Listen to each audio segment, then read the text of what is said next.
당신은 사랑을 하고 있습니까? 아니면 사랑이라는 이름으로 자기 결핍을 달래고 있습니까? 우리는 사랑을 가장 익숙한 말처럼 사용합니다. 가족을 사랑한다고 말합니다. 연인을 사랑한다고 말합니다. 일을 사랑한다고도 말합니다. 하지만 막상 사랑이 무엇이냐고 물으면 대답은 흐려집니다. 설렘이라고 말하기에는 너무 짧고, 헌신이라고 말하기에는 너무 무겁습니다. 소유라고 말하면 부끄럽고, 희생이라고 말하면 억울합니다. 사랑은 늘 가까운 단어인데 정작 가장 낯선 경험입니다. 3주차의 질문은 사랑입니다.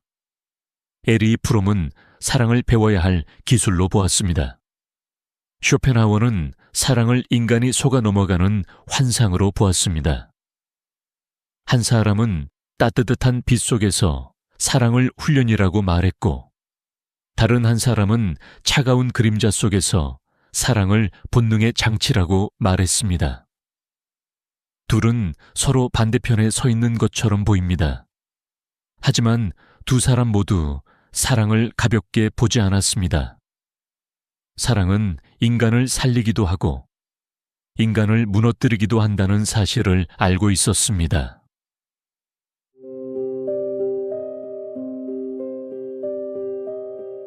먼저 에리 프롬을 봅니다. 그는 사랑을 감정의 폭발로만 보지 않았습니다. 사랑을 운명적인 만남으로만 보지도 않았습니다. 그에게 사랑은 한 인간이 다른 인간을 향해 성숙해지는 방식이었습니다. 사랑은 우연히 빠지는 것이 아니라 오래 배우고 반복하고 실패하며 익히는 능력이었습니다. 프롬은 독일에서 태어나 유대인 가정의 전통과 근대 도시의 불안을 함께 겪었습니다. 그가 살던 시대는 인간이 서로를 믿기 어려운 시대였습니다. 전쟁의 기억이 있었고, 전체 주위의 광기가 있었고, 시장과 경쟁이 인간관계를 바꾸고 있었습니다. 사람들은 자유로워졌지만 동시에 더 외로워졌습니다. 선택지는 많아졌지만 자신이 무엇을 원하는지는 더 모르게 되었습니다. 프롬은 그 안에서 한 가지 질문을 붙잡았습니다. 왜 현대인은 그렇게 많은 사람과 연결되어 있으면서도 깊이 사랑하지 못하는가? 그가 붙잡은 핵심 욕망은 연결되고자 하는 욕망이었습니다. 하지만 단순히 누군가에게 기대고 싶은 욕망은 아니었습니다. 그는 의존을 사랑이라고 부르지 않았습니다. 상대를 삼키는 것도 사랑이라고 부르지 않았습니다. 상대를 통해 자신의 빈 곳을 메우는 것도 사랑이라고 보지 않았습니다.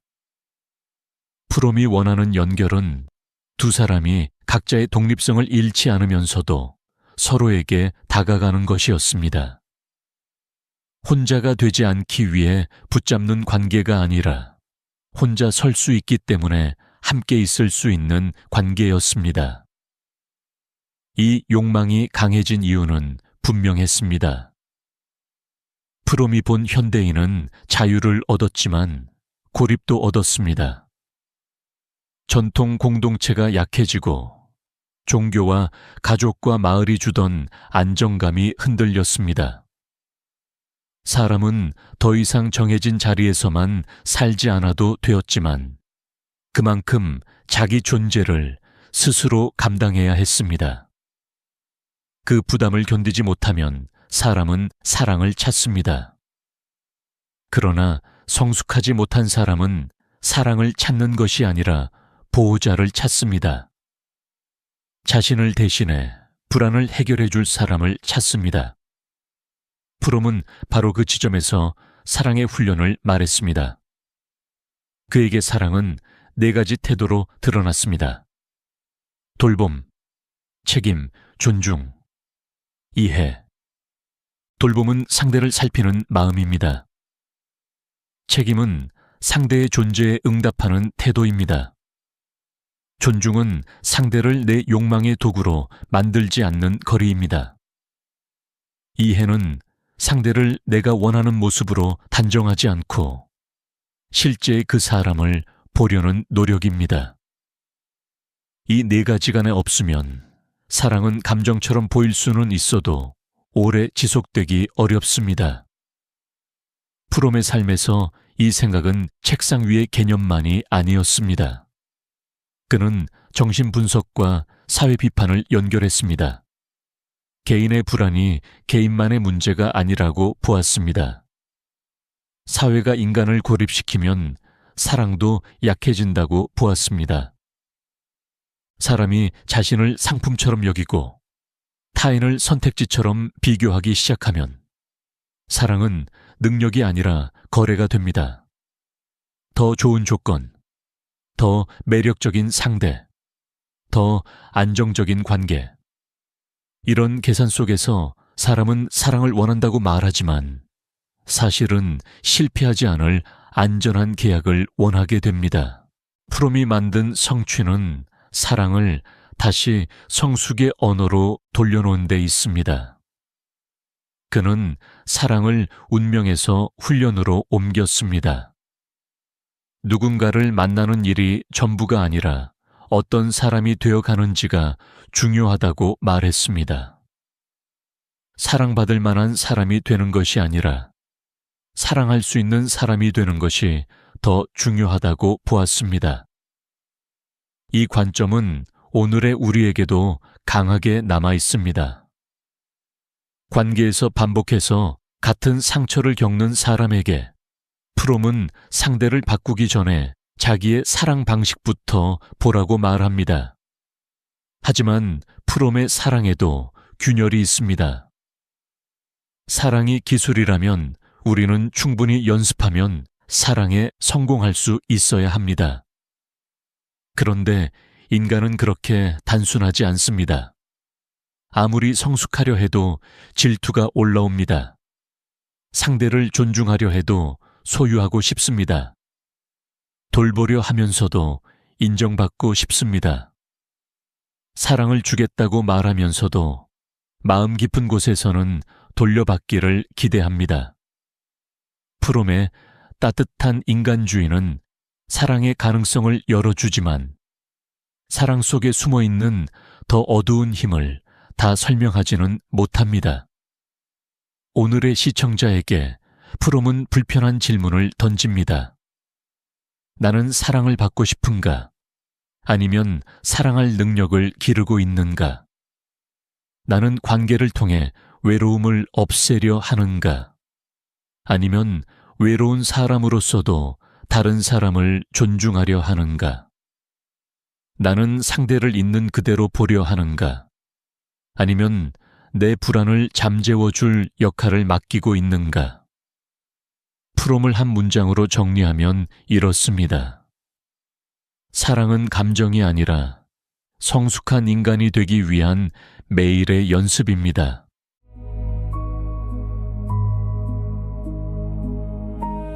이제 반대편으로 갑니다. 쇼펜하우어에게 사랑은 따뜻한 훈련이 아니었습니다. 그는 사랑을 믿지 않았습니다. 적어도 우리가 사랑이라고 부르는 감정의 순수성을 믿지 않았습니다.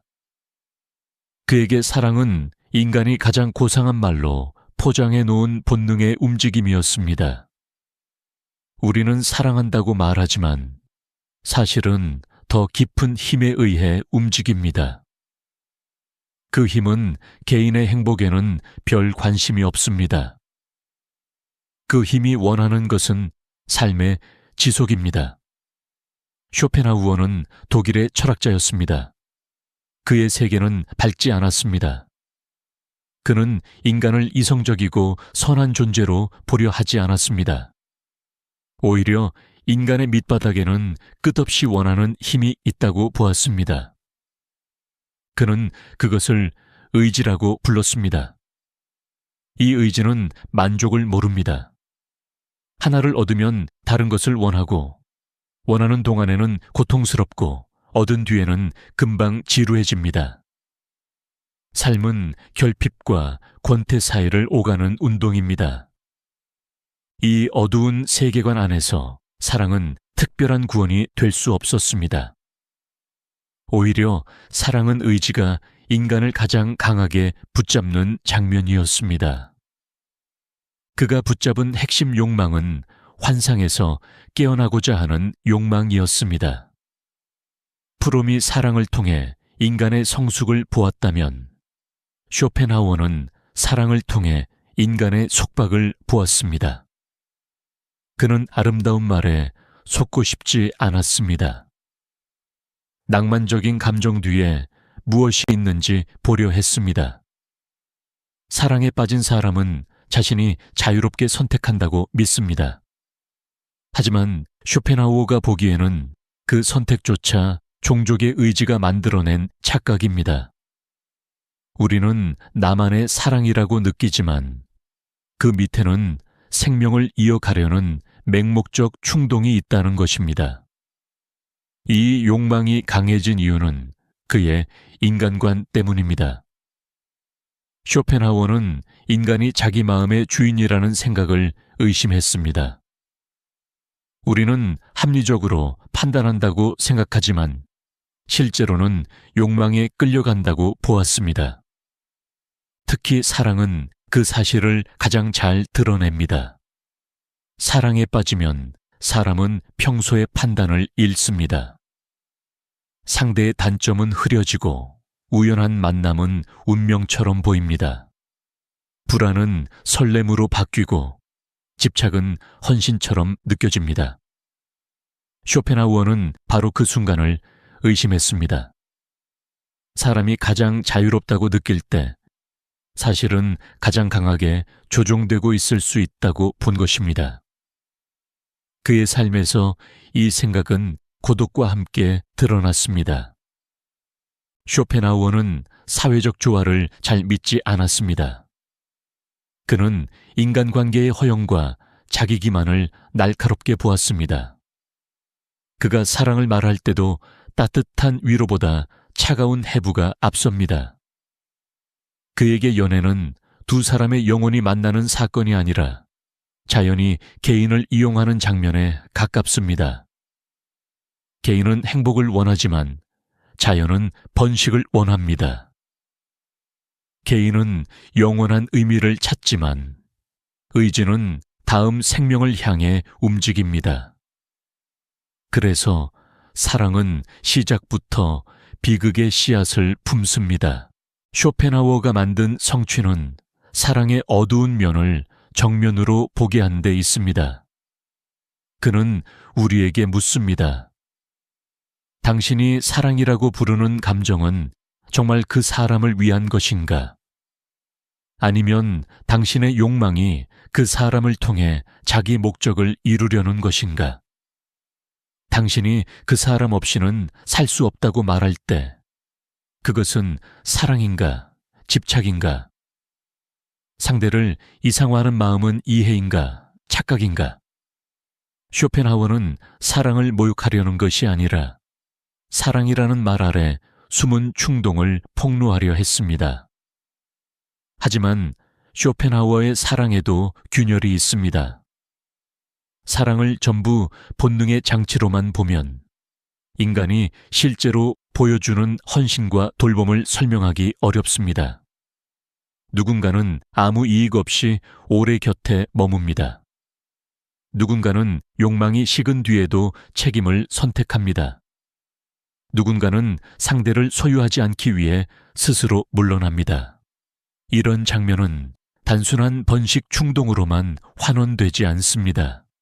사랑에는 분명 속임수와 환상이 있지만 그 안에는 인간이 자기 중심성을 넘어서는 순간도 있습니다. 쇼펜하우어는 어두운 진실을 보여주지만 그 어둠 밖으로 나아가는 인간의 가능성에는 인색합니다. 오늘의 시청자에게 쇼펜하우어는 다른 질문을 던집니다. 나는 정말 사랑하는가? 아니면 끌려가고 있는가? 나는 상대를 보는가? 아니면 내가 만든 환상을 보는가? 나는 관계를 선택하고 있는가? 아니면 외로움과 욕망이 만든 긴급함에 밀려가고 있는가? 프롬이 사랑의 훈련을 말한다면 쇼펜하우어는 사랑의 착각을 묻습니다. 그를 한 문장으로 정리하면 이렇습니다. 사랑은 고상한 말로 포장된 인간 욕망의 가장 강력한 환상입니다. 이제 두 사람을 나란히 놓아봅니다. 프롬에게 사랑은 배울 수 있는 예술입니다. 쇼펜하우어에게 사랑은 벗겨보아야 할 환상입니다. 프롬은 사랑 안에서 인간의 성숙을 보았고, 쇼펜하우어는 사랑 안에서 인간의 속박을 보았습니다. 프롬은 우리가 사랑을 잘하지 못하는 이유를 미성숙에서 찾았습니다. 쇼펜하우어는 우리가 사랑을 믿는 이유를 착각에서 찾았습니다. 둘의 차이는 사랑을 대하는 출발점에서 갈립니다. 프롬은 인간이 성장할 수 있다고 믿습니다. 그래서 사랑도 성장할 수 있다고 봅니다. 상대에게 관심을 기울이고 책임을 배우고 존중을 훈련하면 사랑은 더 깊어질 수 있습니다. 반면 쇼펜하우어는 욕망이 인간보다 강하다고 봅니다. 사랑은 우리가 만든 것이 아니라 우리를 통과해 지나가는 힘입니다. 우리는 사랑의 주인이라고 생각하지만 실제로는 사랑이라는 이름의 의지에 붙잡힌 손님일 수 있습니다. 이 대비는 단순한 낙관과 비관의 싸움이 아닙니다. 사랑을 가능성으로 볼 것인가, 위험으로 볼 것인가의 차이입니다. 그리고 우리는 대개 두 관점을 모두 필요로 합니다. 바로 여기서 사랑은 철학의 문제가 됩니다. 하지만 이상하게도 두 사람은 같은 곳을 가리킵니다. 사랑은 자연스럽게 잘 되는 일이 아니라는 점입니다. 프롬은 그래서 훈련이 필요하다고 말합니다. 쇼펜하우어는 그래서 의심이 필요하다고 말합니다. 하나는 따뜻한 조언이고 하나는 차가운 경고입니다. 하지만 둘 다 사랑을 아무 생각 없이 믿지 말라고 합니다. 그냥 끌린다고 사랑이 아닙니다. 오래 만난다고 사랑이 아닙니다. 상대가 필요하다고 사랑이 아닙니다. 상대를 잃기 싫다고 사랑이 아닙니다. 304의 삶에서 이 질문은 더 선명해집니다.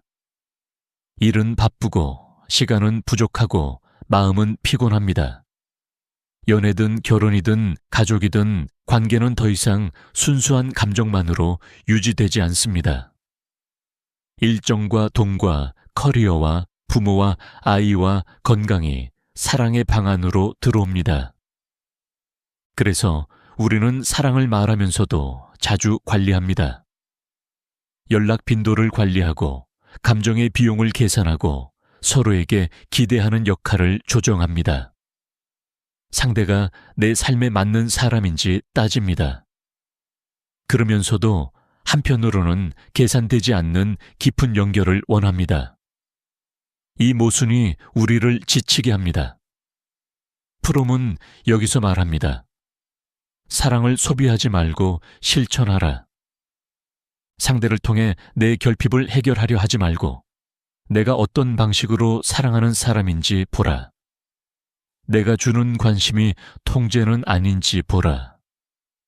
내가 말하는 책임이 상대를 묶는 명분은 아닌지 보라. 내가 원하는 이해가 사실은 내 편을 들어 달라는 요구는 아닌지 보라. 사랑은 상대를 바꾸는 기술이 아니라 나의 미성숙을 마주하는 훈련입니다. 쇼펜하우어는 동시에 말합니다. 너무 쉽게 믿지 말라. 가장 뜨거운 감정일수록 가장 강한 착각일 수 있다. 상대를 운명이라고 부르기 전에 내가 무엇에 굶주려 있었는지 보라. 그 사람의 존재가 좋은 것인지, 그 사람이 주는 감정의 마취가 좋은 것인지 구분하라. 사랑은 때로 나를 넓히지만 때로는 나를 더 좁게 만듭니다. 사랑이라는 이름으로 불안이 자라고 질투가 자라고 소유욕이 자라기도 합니다. 그렇다면 우리는 어디에 서야 할까요?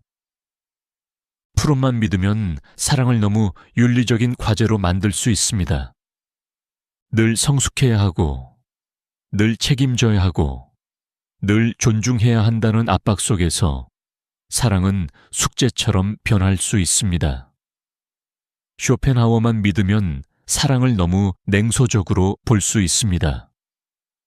모든 설렘을 착각으로 보고 모든 헌신을 본능의 포장으로 의심하면 우리는 아무에게도 깊이 다가가지 못합니다. 사랑에는 훈련도 필요하고 의심도 필요합니다. 따뜻함만 있으면 눈이 멀고 차가움만 있으면 마음이 다칩니다.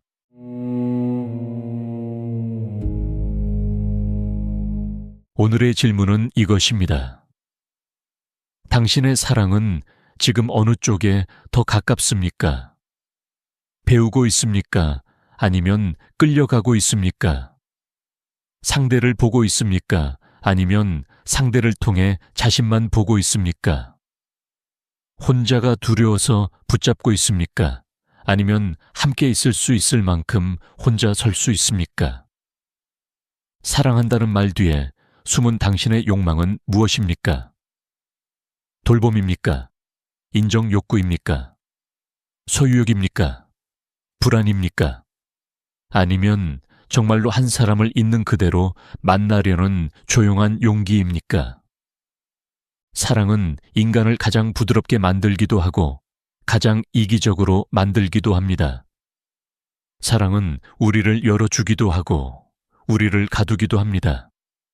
그래서 사랑은 아름답지만 안전하지 않습니다. 사랑은 우리를 구원한다고 약속하지 않습니다. 오히려 사랑은 우리가 어떤 사람인지 드러냅니다. 상대를 대하는 방식 속에서 우리의 두려움이 보입니다. 기다리는 방식 속에서 우리의 결핍이 보입니다. 화내는 방식 속에서 우리의 미성숙이 보입니다. 떠나보내는 방식 속에서 우리의 자유가 보입니다. 프롬은 사랑을 포기하지 말라고 말합니다. 쇼펜하우어는 사랑을 쉽게 믿지 말라고 말합니다. 두 목소리를 함께 들을 때 사랑은 조금 더 정직해집니다. 우리는 사랑을 배워야 합니다. 동시에 사랑에 속지 않도록 깨어 있어야 합니다. 누군가를 사랑한다는 것은 그 사람을 붙잡는 일이 아니라 내 안의 욕망을 알아차리면서도 그 사람을 하나의 독립된 존재로 대하는 일입니다. 마지막으로 이렇게 물어봅니다. 당신은 지금 사랑을 하고 있습니까? 아니면 사랑이라는 말로 당신의 외로움을 숨기고 있습니까? 그 대답을 서둘러 찾을 필요는 없습니다. 다만 다음에 누군가를 사랑한다고 말할 때 그 말이 조금 더 느리게 나오면 좋겠습니다. 조금 더 조심스럽게, 조금 더 정직하게, 그리고 조금 더 책임있게. 사랑은 감정으로 시작될 수 있습니다. 하지만 감정만으로는 끝까지 가지 못합니다. 사랑은 환상을 통과해야 하고 훈련을 견뎌야 하며 자기 욕망의 그림자를 보아야 합니다. 그 과정을 지나도 남아있는 마음, 상대를 소유하지 않고도 곁에 있으려는 마음, 그것이 어쩌면 우리가 끝내 배워야 할 사랑일지 모릅니다.